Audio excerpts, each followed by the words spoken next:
Your brain is wired for shifting like a car. You have a gas pedal, and you have a brake pedal.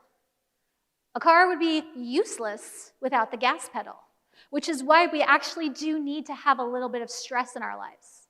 Many of us, myself included, we're not taught that there are two kinds of stress. One is called eustress, and the other is called distress. Distress is the kind that puts us in a state where we can't function. But eustress is the type of stress and excitement energy that gets you out of bed and gets you feeling that motivation feeling that we talk about. Too much of the gas pedal, you're going to end up feeling like that zebra. Too much of the brake pedal, you're going to feel like that opossum, fully collapsed. But the goal is not to get rid of one or the other. The goal is to be able to shift. And we're going to talk about that. But while we're talking about shifting, it's helpful to also keep in mind that the human brain is not like an automatic transmission. Show of hands, who in here knows how to drive a stick? Awesome. I've been in rooms where it's nobody. Okay, so just shout out the answer to this. What happens if I'm going 90 miles an hour in fifth and I shift directly to 20 in first? Yes, right? It's bad. What happens? Yeah, you blow your transmission, destroy the car, right? If you're driving a stick, you would never expect to be able to go from 90 miles an hour in fifth to 20 in first. But how often do we get to Friday afternoon, after grinding all week, after living a life going 90 miles an hour in fifth, and then say things like, I don't know why I just can't relax. My week is over. I gotta grab the wine or whatever, right? We give ourselves first gear expectations for a fifth gear brain state, and that doesn't work, right? If you drive a car, you know that. You have to shift. You have to work your way from fifth to first. But our brains work in exactly the same way. Has anyone in here ever felt the Sunday scaries? You know, that like super naggy, itchy feeling Sunday night of, oh my God, another week, what do I do?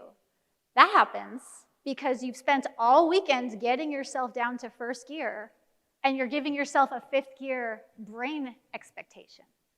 We can't have fifth gear expectations for a first gear state, and we can't have first gear expectations for a fifth gear state.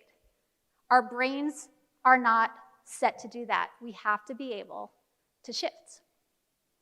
Now here's another fun, surprising truth about the brain. When it comes to shifting, you do not need to know why your brain is doing what it's doing.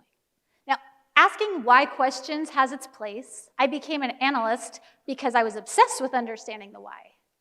But if this building caught on fire right now, are we going to sit there and go, I wonder why it's on fire? And how are you feeling about the fact that the building's on fire? And tell me about your childhood. What's your history with fire? Right? When the building catches on fire, we go, right? We don't stop and talk about it. We don't stop and think about it. We don't ruminate about it. And it's not because the why doesn't matter. It's because when you're stuck with whatever your thing is, from bedtime procrastination to suicidal depression, when you're in that moment of stuckness, you don't need to know why to get yourself moving. Why is probably the most misunderstood question. I get asked it all day. Well, why is this like this, and why am I like this? I can answer that. I could get out a whiteboard, and I could diagram out exactly how point A led to point B. And again, in some cases, that's useful. But not at the starting gate. When the building's on fire, you get out. When your brain is on fire, you have to shift. And so we're going to talk next about 3 surprising strategies to shift your brain. Surprising strategy 1 is not mindset-based. You will not hear me tell you to think positive, but you will hear me say, get some lemons and an ice pack. Has anyone ever heard this little trick before? It's, again, one of those things that's so stupidly easy. I was like, I spent how many years in therapy and how much money on grad school, and you're telling me grab a lemon and some ice, and that's going to help downshift my nervous system? And the answer is yes. Now again, this is not a fix-it. This is not a cure-all. This strategy is designed to help your brain downshift if it's too high, or upshift if it's too low. So how does this work? If you are laying on your couch and you're like, I really want to do the thing and I can't feel any energy, remember, you're not unmotivated, you're stuck in a freeze response. If you grab a lemon and you suck on a lemon, your entire system will get a little jolt, unless you like lemons, in which case this doesn't work, and find something that you don't like, right? The puckery, oh my God, I just bit into a lemon feeling creates a little bit of a shift in your system. And remember that when your system can shift, the safety team will settle down and you can make decisions. The ice pack is another funny one. You'd be shocked on Zoom meetings how many people are sitting there with ice packs shoved down their shirts and in their laps. Because being cold, like really cold, is one of the most effective ways to downshift or upshift a nervous system that's stuck. So ice cold showers gets this job done.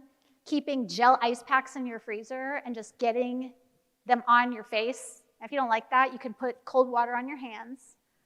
One of my favorite, if you're having what we used to call a panic attack, but what we now know is a lion attack, hold onto a piece of ice and just watch it melt. It's like really uncomfortable and fairly unpleasant. But again, the goal is not to be happy. The goal is to be able to shift what's going on in our brains so that we can get back to our sense of choice instead of feeling like we're lost and out of control.